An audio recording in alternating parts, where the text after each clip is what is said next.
ശബരിമലയിലെ സ്വർണ്ണ കവർച്ച അന്വേഷണം അട്ടിമറിക്കപ്പെടുന്നുണ്ടോ? SITക്ക് മേൽ ഉന്നതരുടെ മേൽക്കൈയോ? EDയുടെ അന്വേഷണം എന്തുകൊണ്ട് പിണറായി വിജയൻ സർക്കാർ വേണ്ട എന്ന് പറഞ്ഞു? ജനം TV അന്വേഷിക്കുന്നു. വിറ്റുവോ വിശ്വാസം?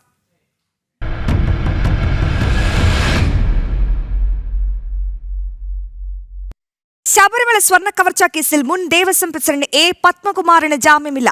കൊല്ലം വിജിലൻസ് കോടതിയാണ് പത്മകുമാറിന്റെ ജാമ്യാപേക്ഷ തള്ളിയത്. ദേവസ്വം ബോർഡിന് കൂട്ടുത്തരവാദിത്തം ആണെന്നതായിരുന്നു പ്രതിഭാഗത്തിന്റെ വാദം.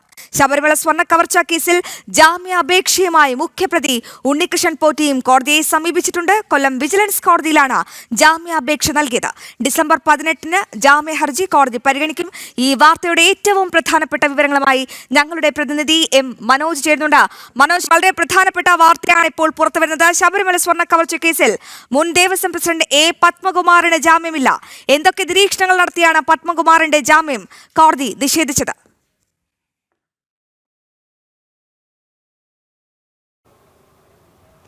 അശ്വതി, കൊല്ലം വിജിലൻസ് കോടതിയാണ് A. പത്മകുമാറിൻ്റെ ജാമ്യാപേക്ഷ തള്ളിയത്. കഴിഞ്ഞ ദിവസങ്ങളിലൊക്കെ തന്നെ ഇത് പരിഗണിക്കുന്നതുമായി ബന്ധപ്പെട്ട വാദങ്ങൾ ഉയർന്നിരുന്നു. അതായത് പ്രതിഭാഗം വാദമെന്ന് പറയുന്നത് ദേവസ്വം ബോർഡ് അംഗങ്ങൾക്ക് ആകെ കൂട്ടുത്തരവാദിത്തമാണുള്ളത്. താൻ മാത്രമായി ഒന്നും ചെയ്തിട്ടില്ല, അല്ലെങ്കിൽ പത്മകുമാർ മാത്രമല്ല പ്രതി, പത്മകുമാറിന് മാത്രമായി ഒന്നും അറിയില്ല എന്നുള്ള കാര്യങ്ങളൊക്കെയാണ് ജാമ്യഹർജിയിൽ പറഞ്ഞിരുന്നത്. ഇതിൽ തന്നെ പ്രായത്തിൻ്റെ പരിഗണന നൽകണമെന്ന് ഉൾപ്പെടെ ജാമ്യഹർജിയിൽ ആവശ്യപ്പെട്ടിരുന്നു. എന്നാൽ ഈ കേസുമായി ബന്ധപ്പെട്ട്, അതായത് കട്ടിളപ്പാളി സ്വർണ്ണക്കവർച്ചയുമായി ബന്ധപ്പെട്ടാണ് ആദ്യം A. പത്മകുമാർ ജാമ്യഹർജി സമർപ്പിച്ചിരുന്നത്. ഇതിൽ കൃത്യമായും പത്മകുമാറിന് പങ്കുണ്ട് എന്നുള്ളത് തന്നെയാണ് പ്രോസിക്യൂഷൻ വാദം. പ്രോസിക്യൂഷൻ വേണ്ടി അഡ്വക്കേറ്റ് സിജുരാജാണ് ഹാജരായിരുന്നത്. അദ്ദേഹം കൃത്യമായും ഈ കാര്യങ്ങൾ SITയുടെ നിരീക്ഷണം ചൂണ്ടിക്കാട്ടിയിരുന്നു. SITയുടെ കണ്ടെത്തലുകൾ എന്തൊക്കെയായിരുന്നു എന്നുള്ളത്.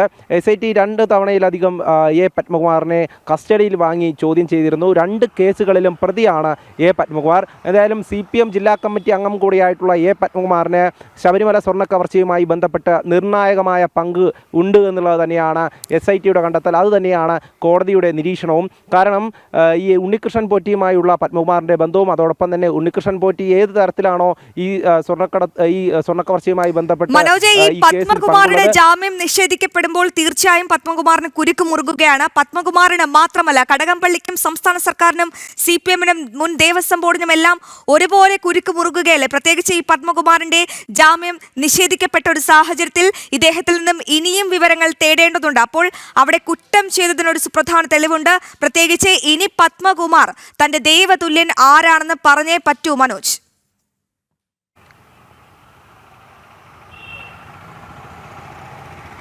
തീർച്ചയായും അതുതന്നെയാണ്. പത്മകുമാറിൻ്റെ അറസ്റ്റോടുകൂടി തന്നെ CPM വളരെ പ്രതിരോധത്തിലായിരുന്നു.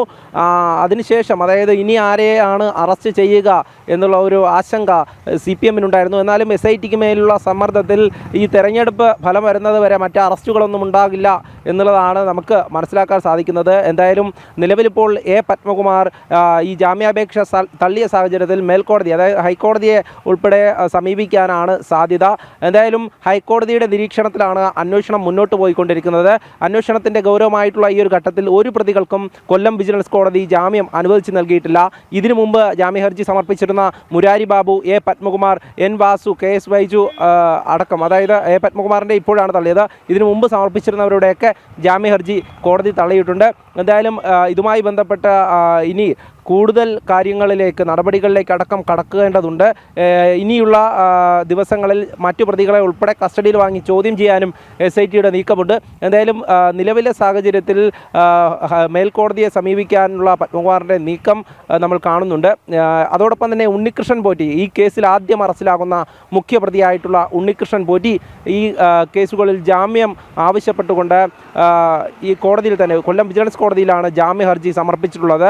ആ ജാമ്യഹർജി കൂടെ ഡിസംബർ 18-ന് പരിഗണിക്കുന്നുണ്ട്. അതോടൊപ്പം തന്നെ സുധീഷ് കുമാറിൻ്റെ, അറസ്റ്റിലായിട്ടുള്ള മറ്റൊരു പ്രതി സുധീഷ് കുമാറിൻ്റെ ജാമ്യഹർജി അടക്കം കോടതി പരിഗണിക്കുന്നു. അതിലും അടുത്ത ദിവസങ്ങളിൽ വിധി പറയുന്നുണ്ട്. എന്തായാലും ശബരിമലയിലെ സ്വർണം കട്ടവരാരൊക്കെയാണ് എന്നുള്ള ചോദ്യം അങ്ങനെ ഉയർന്നു നിൽക്കുമ്പോൾ അറസ്റ്റിലായ 6 പ്രതികളിൽ മാത്രമല്ല, അന്വേഷണത്തിന്റെ കാര്യം പറയുമ്പോൾ അന്വേഷണം ഇപ്പോഴും വഴിമുട്ടി നിൽക്കുകയാണ് പത്മകുമാറിന്റെ മുൻപിൽ. അതായത് അതിനുശേഷം ഒരു നടപടിയും അന്വേഷണ സംഘം സ്വീകരിച്ചിട്ടില്ല. പ്രത്യേകിച്ച് ഇനി കടകംപള്ളി സുരേന്ദ്രന് അടക്കം ചോദ്യം ചെയ്യേണ്ടതുണ്ട്. അതിലേക്കൊന്നും നീങ്ങുന്നില്ല. അപ്പോൾ സർക്കാർ കൃത്യമായ ഒരു പ്രതിരോധം അവിടെ അന്വേഷണ സംഘത്തിന് മുൻപിൽ തീർത്തിട്ടുണ്ട്. അതിൽ എടുത്തു പറയേണ്ടത് KT ശങ്കരദാസിൻ്റെത്. തെരഞ്ഞെടുപ്പൊക്കെ കഴിഞ്ഞതിന് ശേഷം മാത്രം അദ്ദേഹത്തിന്റെ അറസ്റ്റിലേക്ക് നീങ്ങിയാൽ മതിയെന്ന പിണറായി സർക്കാർ ഒരു നിബന്ധന അന്വേഷണ സംഘത്തിനൊക്കെ മുൻപിൽ വെച്ചിരിക്കുന്നു. അപ്പോൾ ഇതെല്ലാം ഒരു കൂട്ടുകച്ചവടമായിരുന്നില്ലേ? പ്രത്യേകിച്ച് അന്താരാഷ്ട്ര ബന്ധം ഉൾപ്പെടെ ഈ ശബരിമല സ്വർണ്ണ കവർച്ചയിൽ ആരോപിക്കപ്പെടുന്നുണ്ട്. അപ്പോൾ ഈ കേസിലുള്ള പ്രതികളെ എത്രയും പെട്ടെന്ന് പിടികൂടണമെന്ന നിലപാട് സ്വീകരിക്കേണ്ടത് സർക്കാരാണ്. പക്ഷേ അതിലൊരു ഉഴപ്പ് സർക്കാർ സ്വീകരിക്കുന്നു. അപ്പോൾ ഇതൊരു കൂട്ടുകച്ചവടമായി തന്നെ കണക്കാക്കണ്ടേ മനോജെ?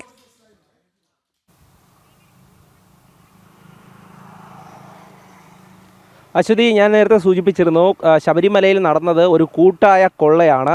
ആ കൊള്ളയിൽ പ്രതികളായിട്ടുള്ള നിലവിൽ 6 പേരിൽ നിന്നും അന്വേഷണം മുന്നോട്ട് പോകുന്നില്ല എന്നുള്ളത് ഉയരുന്ന ആരോപണമാണ്.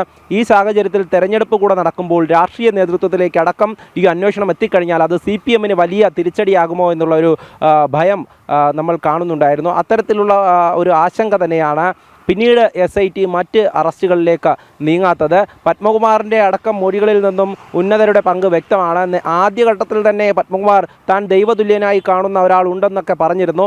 അത്തരത്തിൽ മന്ത്രിമാരിലേക്കടക്കം ഈ അന്വേഷണം എത്തുമോ എന്നുള്ള ഒരു ആശങ്ക നിലനിൽക്കെയാണ് തെരഞ്ഞെടുപ്പ് കൂടെ വരുന്നത്.